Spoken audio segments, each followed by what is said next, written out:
Hola, bienvenidos a Historias Vestidas, el podcast donde uso la cultura, la antropología, el feminismo y la política como una excusa para hablar de moda. Mi nombre es Madeleine Micaela y seré su host durante este episodio. Y todos los demás.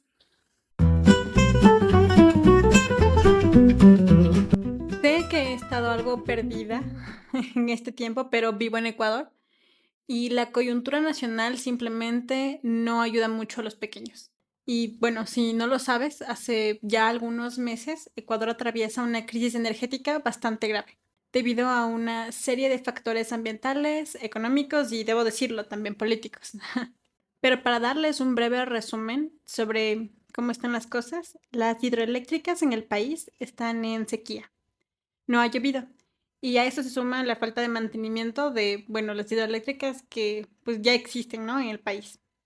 Entonces, por esta razón, en Ecuador estamos sufriendo cortes de energía de 8 a 14 horas diarias, varía cada semana. Sin embargo, esto no es algo nuevo en la historia de Ecuador, y mucho menos en América Latina.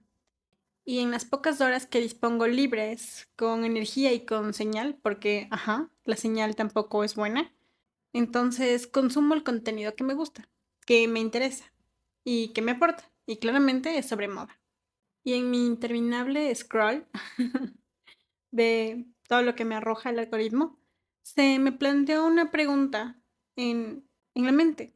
La moda es el reflejo de la época. Estudiar la moda, como siempre les digo, es estudiar la historia del mundo.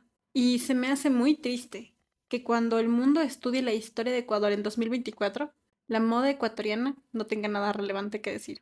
Sí, es fuerte y quizá me gane un par de opiniones contrarias, lo que sería genial porque esto enriquece la conversación. Pero, pero es muy triste decir que con respecto a todo lo que está pasando, con toda la crisis energética, la crisis económica que está atravesando el país, las marcas de moda estén simplemente ignorando el problema y continuando con su vida como si todo estuviese bien. Y no es así. Y bueno, en mi constante búsqueda de situaciones y conocimientos que aporten a mis estudios de moda, me encontré con la crisis energética de Cuba durante el periodo especial. Así que vamos a hablar un poquito de este tema y hacer similitudes, analizar la historia y sobre todo aquello que la moda dijo sobre la época y el lugar en donde vive. Lo primero que debes saber es que el periodo especial en Cuba comenzó en 1990 por la disolución de la Unión Soviética. En ese momento, el país atravesó una grave crisis económica y social. La falta de su más grande apoyo exterior, que fue la URSS, se reflejó en la escasez de recursos, comida, bienes, combustible, todo lo que en ese momento contribuía a una buena calidad de vida para los cubanos escaseaba. Y debido al drástico corte de petróleo y, bueno, otros combustibles que la URSS enviaba también a Cuba, la energía se volvió también insuficiente. Para que me entiendan, esta crisis era mucho más grave que la que Ecuador está atravesando en este momento. Y toco madera cuando digo esto. La falta de combustible afectó a los sectores de la sociedad desde varios flancos. El transporte, la producción industrial, los servicios básicos, hubo recortes de personal, muchos negocios cerraron en masa. La gente se quedó sumida en la pobreza y en el desempleo. Y como medida para soportar la crisis, se implementaron apagones programados como racionamiento de energía, y las personas en ese momento promovían el cuidado de la luz.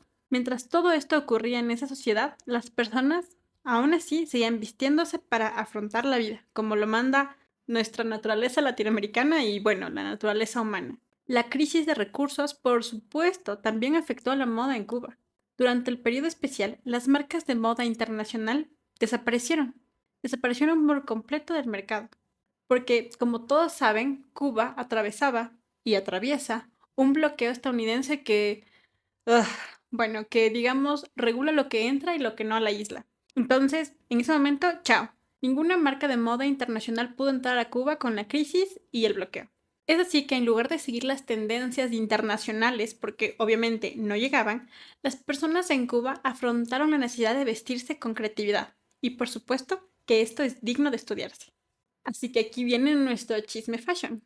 Sabemos que la vestimenta es una necesidad. ¿Por qué? Porque es una herramienta de identificación. Vestirse y vestirse de la forma que tú quieras es un derecho psíquico. Es enunciación propia.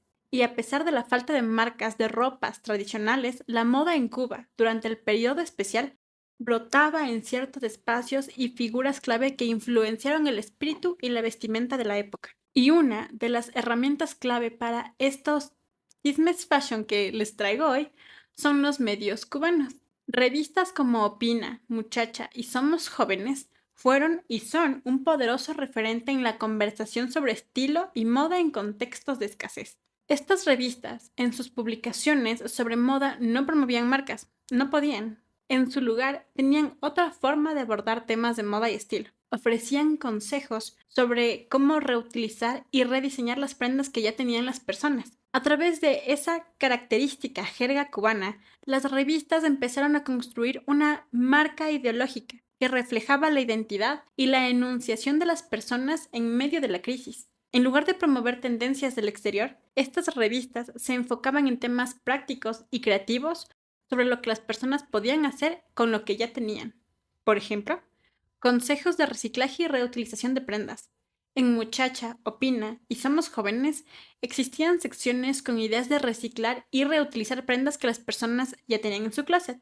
En un contexto donde la ropa nueva era casi imposible, estas revistas mostraban a las personas formas de adaptar sus prendas y construir outfits nuevos. Mostraban sugerencias sobre cómo crear combinaciones o formas de rediseñar camisas, vestidos o pantalones. También ofrecían instrucciones para hacer prendas desde cero, ya sea modificando una pieza ya existente o aprovechando materiales que podrías utilizar en casa, como sábanas, toallas o ropa de segunda mano. Las guías Did Yourself fomentaban la autosuficiencia en la moda, permitiendo que las personas confeccionaran las prendas a su gusto, sin necesidad de comprar materiales nuevos. Y claro, esto también ayudó a una estética nacionalista. El periodo especial fue un momento donde la identidad nacional y la resistencia se convirtió en un tema de orgullo generalizado. Y bueno, claramente las revistas que tocaban este tema promovían moda y estilos que reflejaran símbolos culturales cubanos. Muchacha, por ejemplo, resaltaba colores patrios y sugería estilos inspirados en elementos tradicionales, promoviendo un estilo que celebrara la identidad cubana y, por supuesto, los valores de la revolución. Y aquí esto me parece súper nice, porque seas de la ideología que seas, no puedes negar que el papel de la moda como una herramienta para fortalecer la unidad en tiempos de dificultad es fantástica. La moda para los cubanos en ese momento era otra forma de expresión patriótica, y tanto los diseñadores como los artistas cubanos utilizaron la vestimenta como una forma de declaración política. Aparte de todos estos consejos de transformación de la ropa, las revistas también celebraban la creatividad de los cubanos. Solían exponer los testimonios de algunas personas que habían logrado mantener su estilo a pesar de la crisis. En este tipo de publicaciones se contaba la historia de mujeres y hombres que creaban sus propias prendas y hacían innovaciones sorprendentes con recursos que eran limitados. Y de esta forma motivaban a la población a ser creativos y encontrar soluciones en la moda. Algo que también es destacable en esta situación fue el importantísimo papel que desempeñaron las costureras y sastres locales, pues las personas solían llevar sus prendas viejas a los talleres de costura y confección para transformar y reparar su ropa. Y aunque estos lugares no eran marcas formales en sí, sí se convirtieron en espacios importantes en la moda cubana. Empezaron a surgir nombres conocidos de costureras y sastres debido a su habilidad y a la creatividad al crear piezas nuevas solo con los materiales que había disponibles en ese momento y hechas completamente a mano. Y en este contexto, la segunda mano y el mercado negro florecieron. Algo que deben saber es que en el periodo especial el gobierno cubano promovió la creación de mercados de divisas o tiendas en dólares, que en términos generales eran espacios donde se vendían productos importados pero a precios bastante elevados y en dólares. Y bueno, esto también es un poco complicado, pero es algo así. El peso cubano, a comparación del dólar, es muy chiquito, es bastante bajo, y esta moneda no era intercambiable en esa época en las tiendas de divisas. Así que por la necesidad de obtener también divisas extranjeras, el gobierno introdujo el peso convertible, que era una moneda vinculada al dólar, y con ella los cubanos sí podían acceder a bienes importados. Pero claramente el acceso al peso convertible era bastante limitado y dependía sobre todo de las remesas enviadas desde el exterior o de trabajos que reciban este tipo de pagos, por ejemplo, el turismo. Y fue entonces, bueno, como dato, ya no existe el peso convertible, desapareció en 2021. Y fue entonces como en estas tiendas de divisas se comercializaba la poquita ropa, zapatos y accesorios que llegaban al país, y que generalmente pues eran de segunda mano. El resto de la población solía recibir ropa de familiares o amigos que les enviaban prendas desde el exterior, y cuando algo nuevo llegaba, especialmente en ropa, era bastante cotizado. Fue entonces como surgieron varios mercados negros en la sociedad, y la mayoría pues eran prendas de segunda mano, aunque de marcas reconocidas. Y ya para finalizar este episodio, vamos a meternos un poquito en antropología cultural, porque ya saben que aquí nos encanta la antropología. Elizabeth Wilson, una socióloga y teórica de la moda, dice que en general la moda es un barómetro social, porque refleja el estado de ánimo colectivo y en tiempos de crisis, las prendas y estilos de vestimenta suelen adoptar características de austeridad y resistencia o rebeldía frente al contexto en el que las personas están viviendo. Y sobre todo en el periodo especial de Cuba, la moda fue una forma de expresar la resiliencia en comunidad. Y a mí esto me parece súper interesante porque existe algo llamado la estética de la necesidad, que es algo que encontré recién para este episodio. Y a mí me encantó y siento que es algo que en verdad hace falta en el contexto de moda de mi país. Mucho más en la época en la que estamos viviendo. La estética de la necesidad es una teoría que explica cómo surge la creatividad y el diseño en contextos de escasez, como una forma de construir estéticas nuevas y de expresión cultural. Durante el periodo especial en Cuba, no existían marcas de ropa fuera del país. Eso quedó claro. Fue una situación crítica, sí. Pero esto, y viéndolo desde otro punto, abrió la posibilidad de que la moda en Cuba se volteara a la sociedad que ya tenía y se enfocara en ella. Aquí hay un par de ejemplos de cómo las revistas cubanas abordaban temas de moda y estilo. Y es algo súper loco, porque se nota la iniciativa personal y cultural, el apoyo a la innovación estética y sobre todo a la enunciación frente a la crisis que viven. La moda.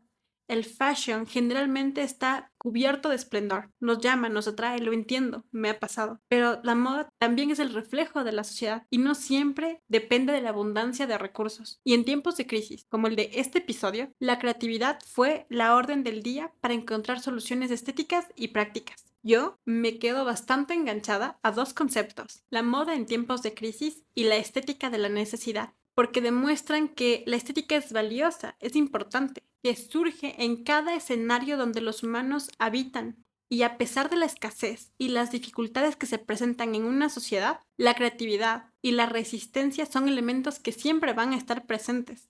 Y si nos detenemos a analizar un poquito la expresión vestida de una sociedad, vamos a entender la profundidad. Y esto no me refiero ya solo en tiempos de crisis, sino siempre. La moda, como dice Elizabeth, es un barómetro del estado social. Es un medio de expresión individual y colectivo. Pero para analizar la expresión vestida, es necesario que todos los agentes que componen este sector se empapen de resiliencia y juntos construyamos un mensaje empático y honesto. La forma en que la población cubana abordó la moda es un claro ejemplo de que es posible. Su vestimenta, su expresión vestida es, sin duda, un caso donde la resiliencia se convirtió en una narrativa cultural frente a la adversidad y que se mantiene incluso hasta hoy. Esas son las conclusiones a las que yo llegué con este episodio que me parece muy valioso. Y si te gusta la historia, si te gusta la moda, entonces también este episodio te va a encantar. Estoy atenta a recibir su feedback y prometo trabajar mucho más en el podcast a la medida que mi coyuntura nacional me lo permita. Sin embargo, prometo poner más esfuerzo, más empeño. Esto fue Historias Vestidas y nos vemos el siguiente martes, espero, para un nuevo Chisme Fashion. Bye. Es muy triste. No saben todo lo que tuve que investigar para hacer este episodio. En serio, me metí incluso a entender cómo se manejaban las divisas en Cuba. Pero está bien, ahora ya cacho, más o menos. Es algo así. El peso cubano, pues era muy chiquito frente al dólar, ¿no? El peso convertible tenía en su inicio como la idea de que cueste lo mismo que un dólar, que tenga el mismo valor. Y el peso cubano en ese momento costaba no, el peso convertible en ese momento costaba 24 pesos cubanos si comprabas y 25 pesos cubanos si vendías, o al revés. Bueno, algo así. Así es.